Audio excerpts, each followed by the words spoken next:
E no Decifrando as Escrituras de hoje, vamos falar sobre aquele cara que é associado à paciência, aquele cara que foi vítima de uma aposta entre Deus e o adversário. Vamos falar sobre Jó.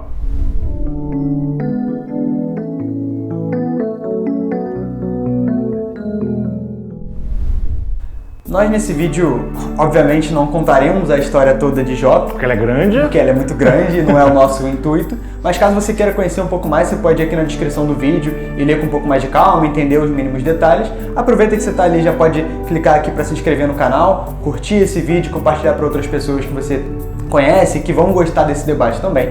Mas caso você nunca tenha entrado em contato com a história dele, a gente vai dar um resuminho geral, pelo menos de como ela inicia. O Paulo muito bem disse na abertura que ela começa com uma aposta, digamos assim, e ela de fato começa com um diálogo entre Deus e Satanás, que é, dentro do estudo bíblico, o adversário da humanidade. Ele não é acima ou igual a Deus, ele está abaixo porque ele joga as regras de Deus, mas ele é o nosso adversário, tanto no aspecto macro quanto no aspecto micro. E aí ele olha para Jó e diz: é muito fácil Jó ser virtuoso, Jó ser como ele é, porque ele tem as bênçãos de Deus, ele tem a proteção de Deus, ele tem tudo aquilo que ele precisa. E aí, como é que eu posso dizer que ele vive essas coisas porque ele realmente acredita nisso? Será que ele é bom porque de fato é e acredita que deve ser bom? Ou porque o contexto facilita isso para ele? E é uma primeira reflexão que a gente precisa trazer para a nossa vida. Será que nós fazemos aquilo que é positivo porque acreditamos e estamos conectados de fato com essa divindade? Ou porque é fácil fazer onde a gente está vivendo? Como o João disse, o adversário, o Satanás, o grande adversário, ele não é de Deus, porque ele joga nas regras de Deus. E uma das regras de Deus é, diante do questionamento de Satanás, Deus fala: então tá, se você acha que Jó só é crente a mim, só é fiel a mim porque eu dou as benesses para ele, então vai lá e faz o que você quiser com ele, menos matá-lo.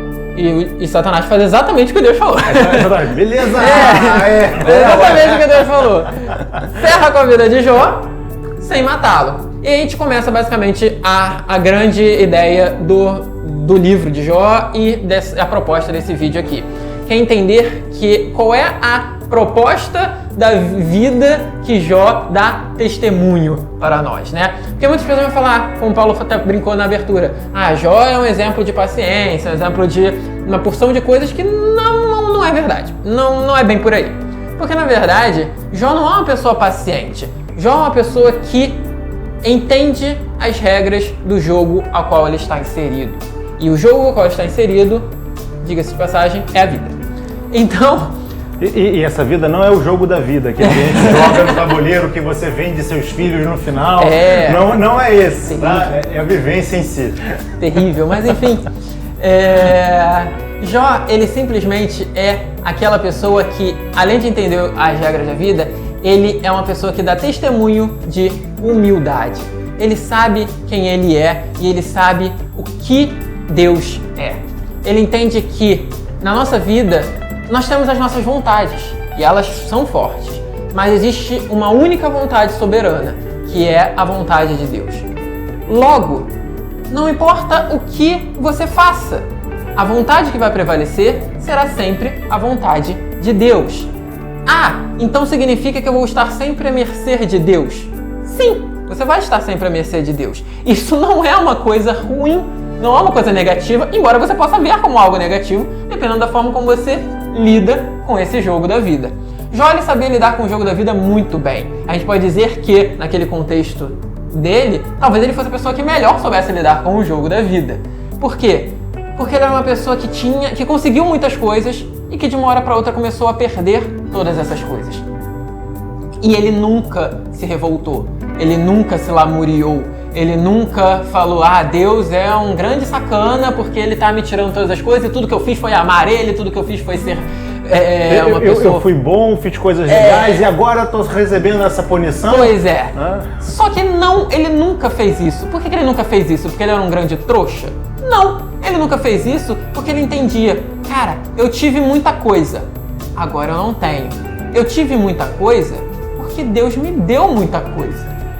Eu agora não tenho muita coisa porque de fato aquelas coisas nunca foram minhas de verdade. Elas foram me dadas por Deus. Logo, se ele me deu, a qualquer momento ele tem todo o direito de me tirar. Então, esse Só abrindo parênteses, é porque a gente vive num cenário capitalista que quando você dá alguma coisa para alguém, isso se torna da pessoa. Mas aí você vai utilizar posteriormente, já no Novo Testamento, a ideia dos talentos, que Deus empresta as coisas para as pessoas. Então aquilo que Deus te dá, Ele não está te dando, passando a propriedade, Ele está passando a posse. O usufruto, né? O usufruto. Você pode usar, mas aquilo não é seu. Exatamente. Falando sobre a parábola dos talentos, dá uma chacadinha no vidinho depois.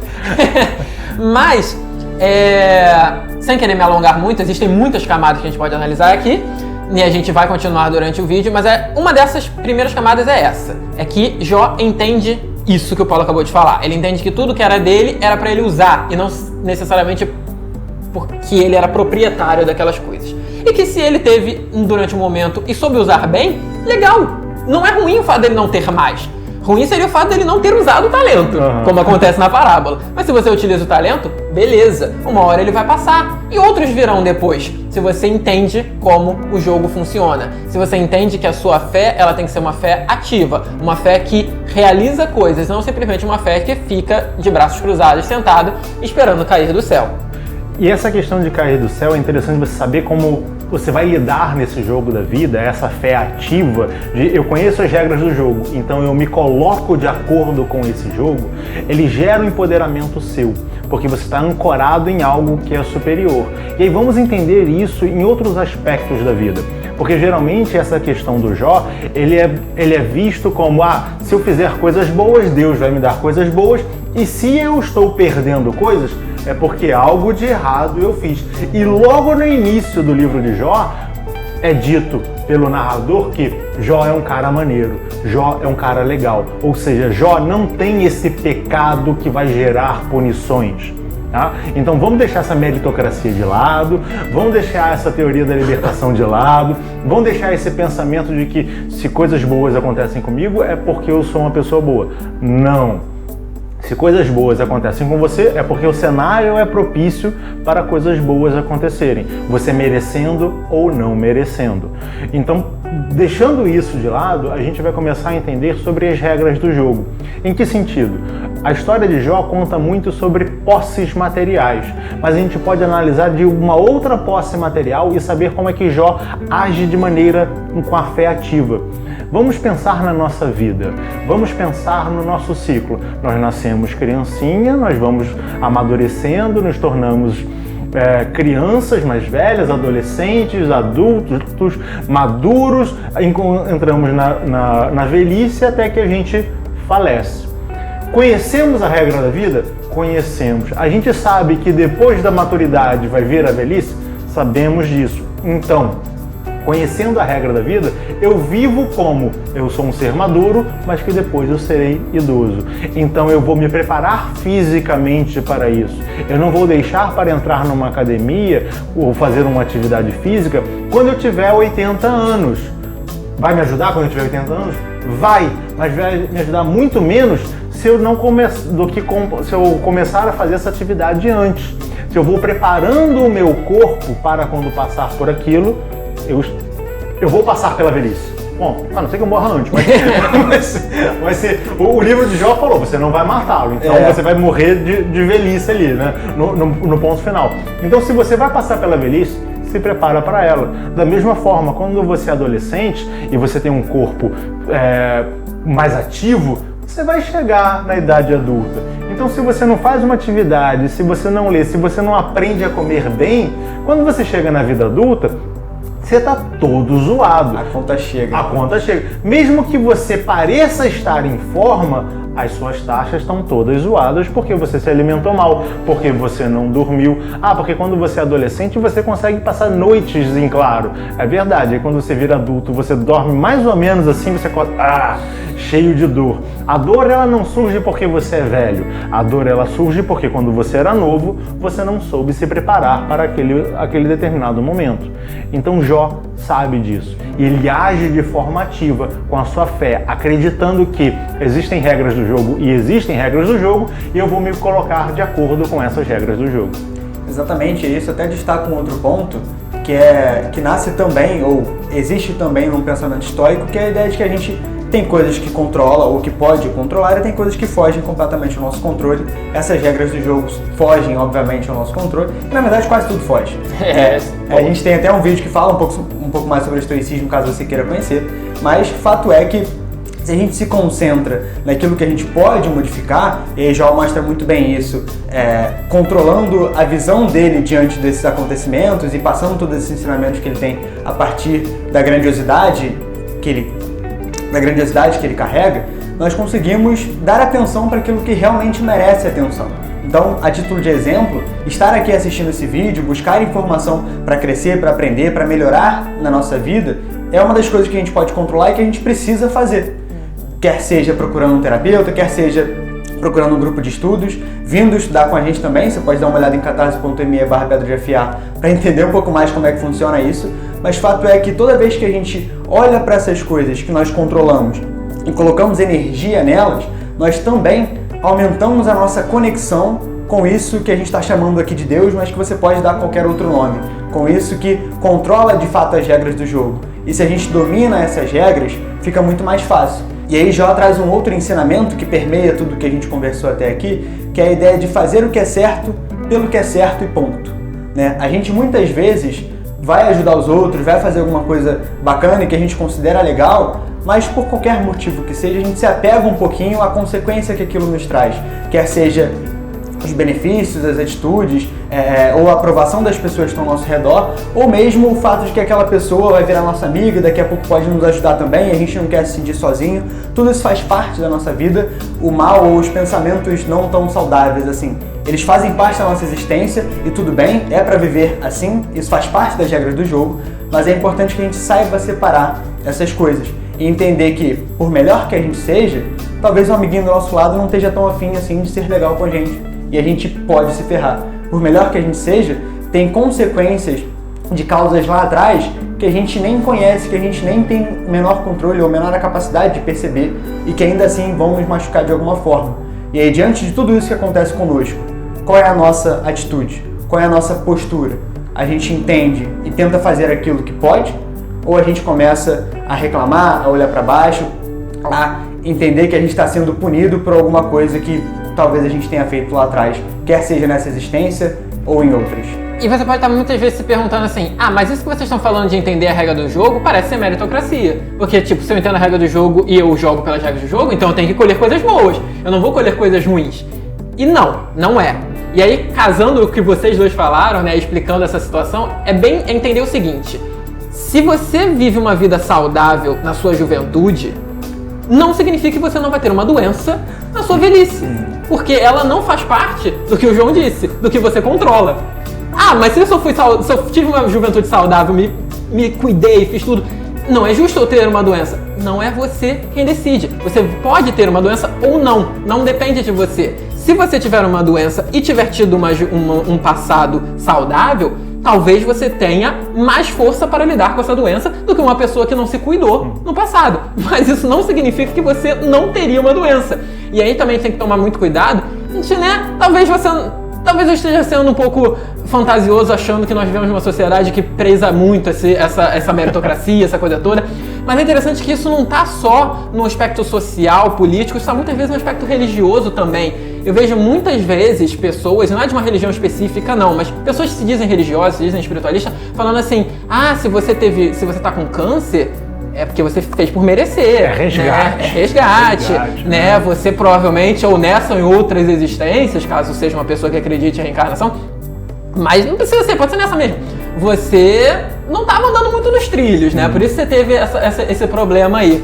Isso, na verdade, além de ser uma fala extremamente criminosa e absurda, né? Você está punindo a pessoa que está sendo punida pela doença. Exatamente.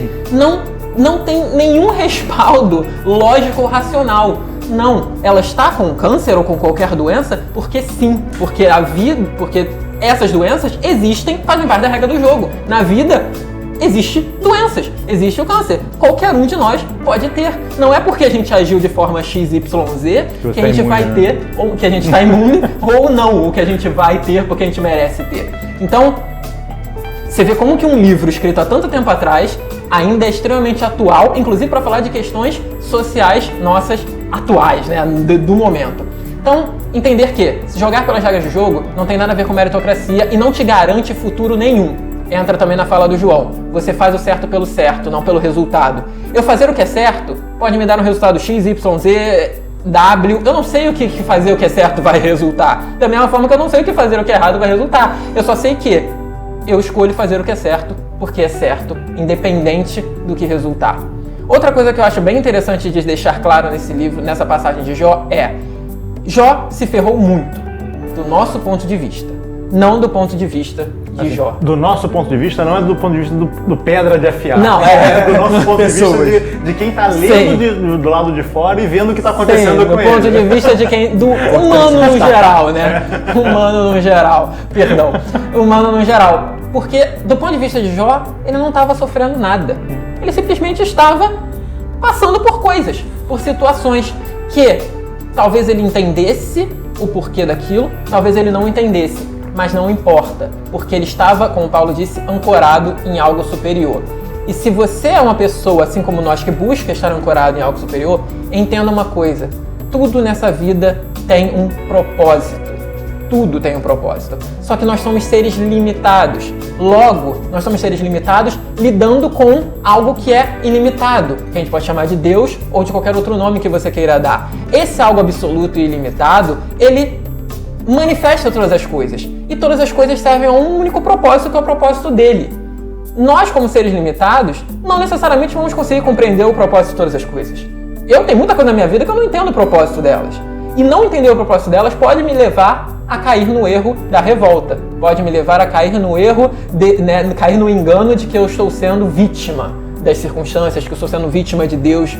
Não, eu simplesmente não compreendo algo que está além da minha compreensão limitada. Mas mesmo sem compreender, eu sei, porque eu tenho uma confiança, eu conheço, eu sei que existe esse ser maior, que tudo domina e que é senhor de todas as coisas, e eu simplesmente confio.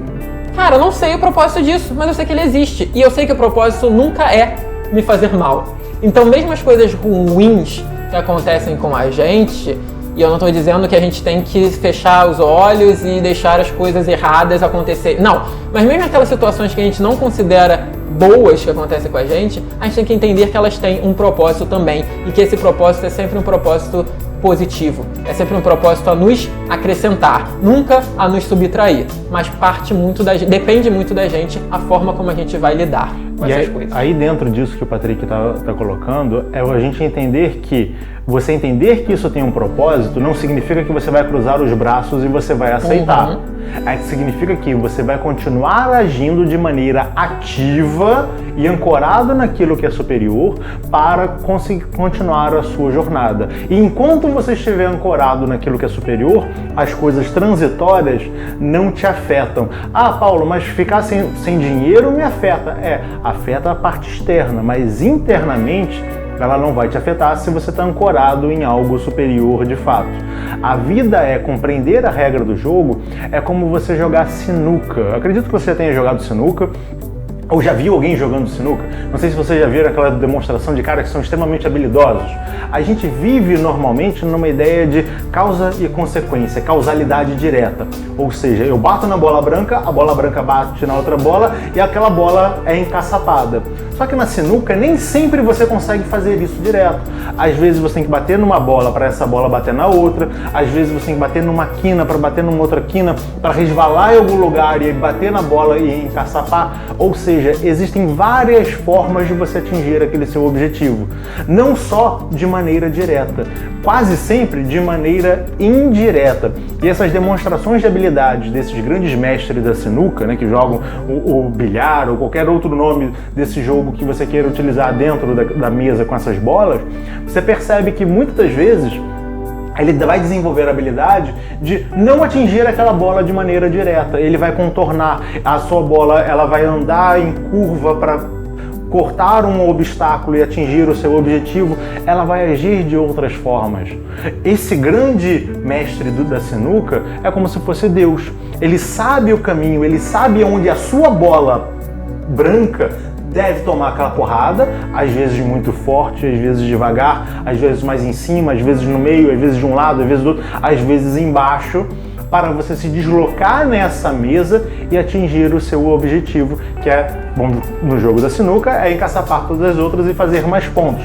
Mas na vida é você se tornar um com o Pai. Poder dizer que o Pai e eu somos um. Porque assim como Jó disse, nada daquilo que eu tenho é meu de fato, tudo me foi dado e emprestado por Deus, então ele faz aquilo que ele quer.